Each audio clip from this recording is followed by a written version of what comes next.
semuanya, apa kabar? Perkenalkan, namaku Naila Nurfaiza. Di sini, aku akan menjelaskan tentang kemunduran demokrasi akibat dinasti Jokowi dengan subjudul Contoh dari Politik Dinasti. Presiden Susilo Bambang Yudhoyono. Politik dinasti Susilo Bambang Yudhoyono atau SBY didefinisikan sebagai keterlibatan politik beberapa anggota keluarganya karena sering dianggap sebagai bentuk dari politik dinasti, seperti yang dilakukan oleh anak-anaknya, yakni Agus Harimurti Yudhoyono atau AHY, yang meninggalkan karir militernya untuk terjun ke dunia politik. Ia sempat mencalonkan diri sebagai Gubernur DKI Jakarta pada tahun 2017. Walaupun ia mengalami kekalahan, perannya sebagai Ketua Umum Partai Demokrat sering dianggap sebagai upaya mempertahankan pengaruh politik keluarga Yudhoyono.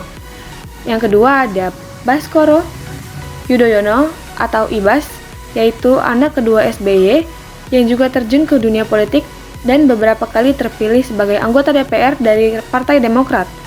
Ibas, seperti kakaknya, dianggap sebagai bagian dari dinasti Yudhoyono karena posisi strategisnya yang menonjol.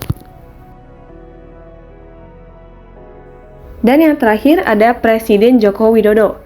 Politik dinasti Joko Widodo dimulai ketika anak dan menantunya mencalonkan diri sebagai wali kota, lalu disusul oleh Gibran Rakabuming Raka atau Gibran yang mencalonkan diri sebagai calon wakil presiden 2024 membersamai Prabowo, dan Kaisang yang menjadi Ketua Umum Partai Solidaritas Indonesia atau PSI. Politik dinasti yang terjadi pada era kepemimpinan Joko Widodo adalah berupa perubahan keputusan Mahkamah Konstitusi untuk memberikan akses kemudahan bagi putranya, Gibran Rakabuming Raka, untuk menjadi calon presiden. Apalagi, dengan ditetapkannya putra sulung Presiden Gibran Rakabuming sebagai cawapres mendampingi Prabowo Subianto oleh Komisi Pemilihan Umum melalui keputusan KPU nomor 163/2 tahun 2023, Gibran maju melanggang menuju kursi cawapres setelah Mahkamah Konstitusi yang saat itu digawangi oleh Anwar Usman, yang tak lain adalah paman Gibran, mengabulkan gugatan uji materi tentang batas usia cawapres.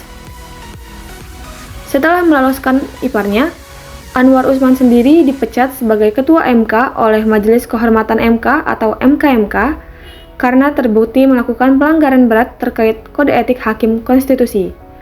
Namun, meskipun Anwar diberhentikan, tapi keputusannya meloloskan Gibran tetap tidak bisa dibatalkan.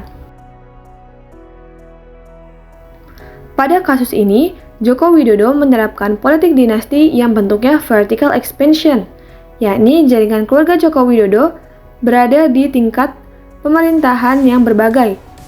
Hal ini dapat dilihat dari posisi Joko Widodo sebagai Presiden RI, kemudian Gibran Rakabuming sebagai putra sulungnya adalah Wali Kota Surakarta, Bobi Nasution sebagai menantu Jokowi merupakan Wali Kota Medan, Anwar Usman sebagai adik ipar dari Jokowi yang menduduki kursi yudikatif sebagai Hakim Konstitusi dan Ketua MK ke-6, Kaisang yang merupakan putra bungsu Jokowi yang saat ini menjabat sebagai Ketua PSI.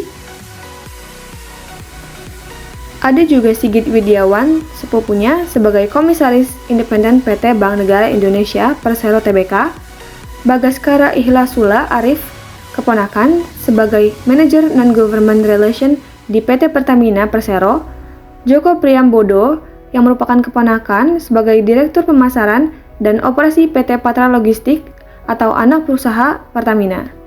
Dikutip dari artikel Tempo, selain itu juga ada beberapa individu-individu yang disorot dekat dengan Jokowi, terlihat berpotensi akan maju dalam mencalonkan diri pada Pilkada 2024, yakni Kanjeng Pangeran Adipati Arya Mangkunegara atau Gusti Bre, yang merupakan kolega Gibran Rakabuming Raka sebagai calon wali kota Solo, Ahmad Lutfi, yang merupakan bekas kepala kepolisian kota Surakarta sebagai calon gubernur Jawa Tengah, Sandy Fardiansyah, yaitu merupakan sekretaris pribadi Iriana Jokowi sebagai bakal calon wali kota Bogor.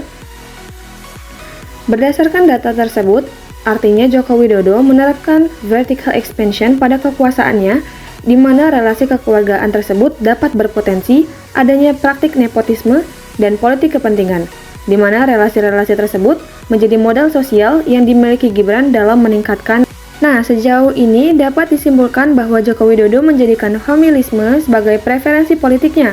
Pada dasarnya, dinasti politik merupakan fenomena yang mencederai demokrasi.